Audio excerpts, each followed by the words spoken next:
लक्ष्मीच्या पावलांनी या मालिकेच्या येणाऱ्या भागात डिझाईनच्या मोठ्या सत्याचा धूमधडाका म्हणजेच उलगडा होणार आहे। ज्या डिझाईन्स कलाने बनवलेले आहेत ते सर्वांना कळणार आहे।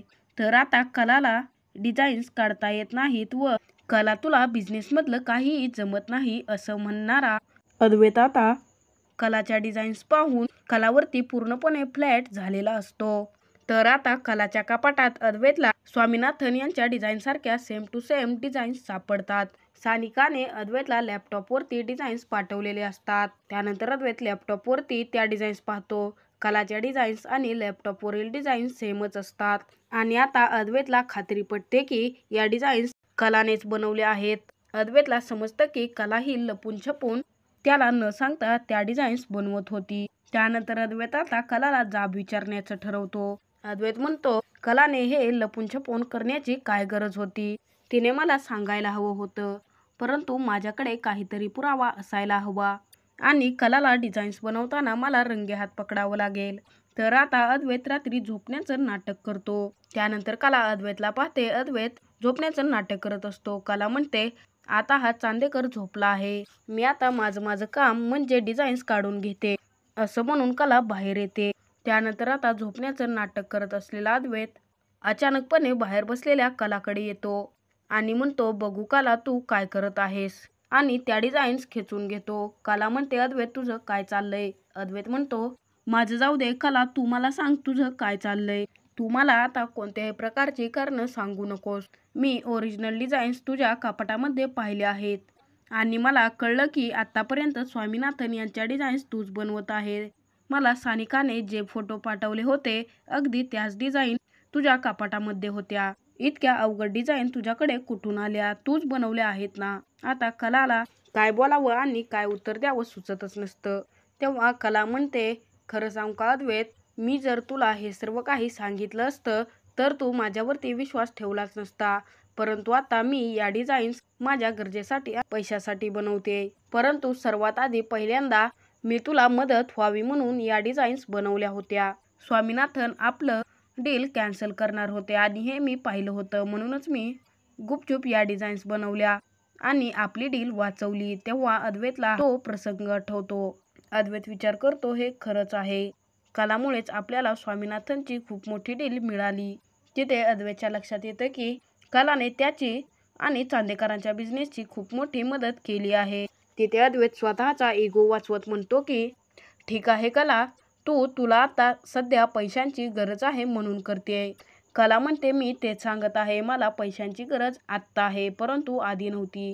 आधी मी फक्त चांदेकरांना आणि तुला मदत व्हावी म्हणून डिझाईन्स बनवत होते। तर आता त्या दोघांचं बोलणं चालू असतं, हे आबांना ऐकू जातं आणि लगेचच आबा तिथे येतात। तेव्हा आबा म्हणतात, तुमचं काय चाललंय? इतक्या रात्री तुम्ही आणखीन झोपला नाहीत का? तेव्हा अद्वैत म्हणतो, आबा आम्हाला माफ करा, आमच्यामुळे तुम्हाला जाग आली, मी तुम्हाला सर्व विषय सकाळी सांगेन असं म्हणत अद्वैत आता आबांना काहीही सांगत नाही। परंतु दुसऱ्या दिवशी आबांना चैन पडत नाही। आबा लगेचच खाली येतात आणि तेव्हा पाहतात तर काय, कला आणि अद्वैत पुन्हा एकदा भांडत असतात। तिथे अद्वैत कलाला म्हणत असतो की कला, तू मला का नाही सांगितलं? तुला मला सांगायला हवं होतं असं अद्वैत म्हणत असतो। तेव्हाच आता तिथे आबा येतात आणि म्हणतात, तुमच्या दोघांचं काय चाललंय? तेव्हा अद्वैत म्हणतो, आबा तुम्हाला माहितीये का या कलाने काय केलंय? तेव्हा आबा म्हणतात, काय केलंय अद्वैत नक्की? मी रात्री सुद्धा तुमचा गोंधळ ऐकला। तेव्हा अद्वैत म्हणतो, आबा मी तुम्हाला त्या दिवशी म्हटलं होतं ना, आपल्या डिझाईन्सला डिमांड आहे आणि ते सानिकाच्या मैत्रिणीमुळे शक्य झालं। परंतु अद्वैत आता आबांना सर्व सत्य सांगत म्हणतो की आबा, सानिकाच्या ज्या मैत्रिणीमुळे आपल्या डिझाईन्सला एवढी डिमांड आली, स्वामीनाथनना त्या खूप आवडल्या, ती सानिकाची मैत्रीण दुसरी तिसरी कोणी नसून आपली कला आहे। तेव्हा आबा म्हणतात, काय? ही तर आनंदाची गोष्ट आहे। अद्वैत म्हणतो, परंतु कला, ही आनंदाची गोष्ट आहे तरी सुद्धा तू हे सर्व लपून छपून का केलंस? आबा म्हणतात, हो अद्वैत, तू बरोबर विचारलंस, सुनबाई तू असं का केलंस? कला म्हणते, आबा जर मी या अद्वैतला सर्व काही आधी सांगितलं असतं तर त्याचा माझ्यावरती विश्वास बसला नसता। आबा म्हणतात, सुनबाई हे तुझं बरोबरच आहे, पण आता ते जाऊ द्या। अद्वैत बघ, आता तूच आपल्यासाठी किती आनंदाची गोष्ट आहे।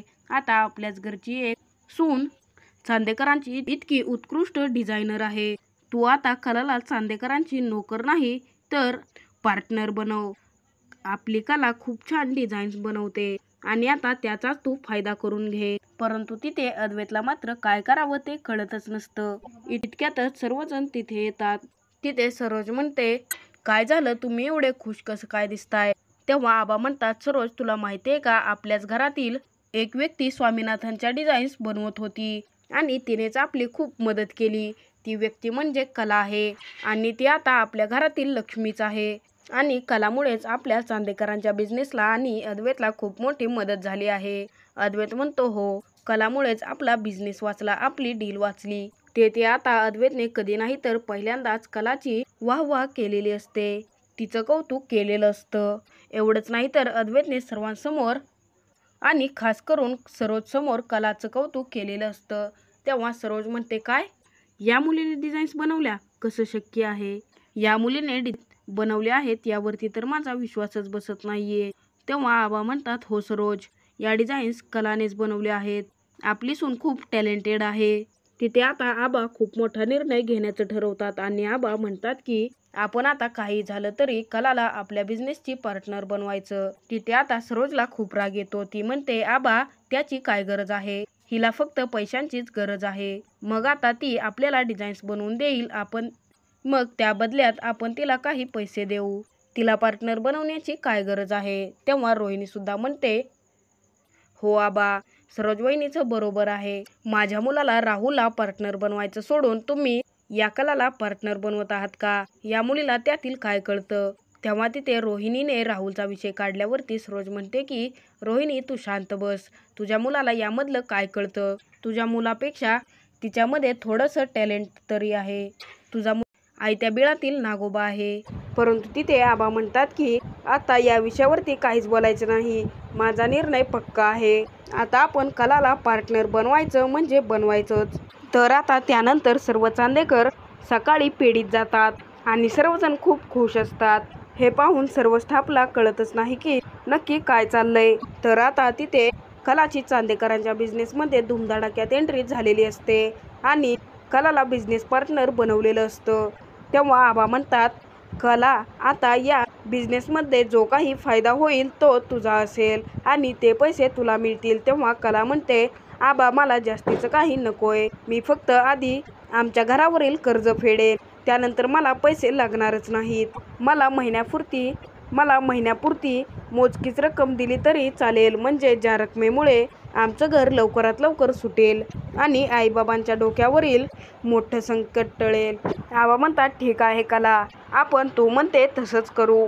परंतु तुला जास्तीचे पैसे हवे असले तरी सुद्धा तू ते घेऊ शकतेस. तिथे अद्वैत सुद्धा कलाला होकार देतो आणि अद्वैतने कलाला बिझनेस पार्टनर मानलेलं असतं. कारण अद्वैतला माहीत असतं की कलाच्या डिझाईनला मार्केटमध्ये किती डिमांड आहे. म्हणूनच अद्वैत सर्वाला होकार देत असतो. तर आता चांदेकरांच्या पेढीवरती कलाची धुमधडाक्यात एंट्री झालेली आहे. कला आता चांदेकरांची म्हणजे अद्वैतची नोकर नाही तर अद्वैतची पार्टनर झालेली आहे. तर आता शेवटी अद्वैतला कलाचं महत्त्व कळलेलं आहे आणि आता या सर्व प्रकरणामुळे अद्वैत कला यांच्यामधील प्रेम हळूहळू वाढलेलं आहे आणि आता अद्वैत कलावरती हळूहळू इम्प्रेस होत चाललेला असतो. तर आता पुढे कला अद्वैत मिळून काम कसं करणार आणि कला खरे कुटुंबियांचं कर्ज कसं फेडणार हे आपण येणाऱ्या व्हिडिओमध्येच पाहणार आहोत. लक्ष्मीच्या पावलांनी या मालिकेचे पुढील येणारे जबरदस्त ट्विस्ट पाहण्यासाठी आपल्या चॅनलला सबस्क्राईब करा.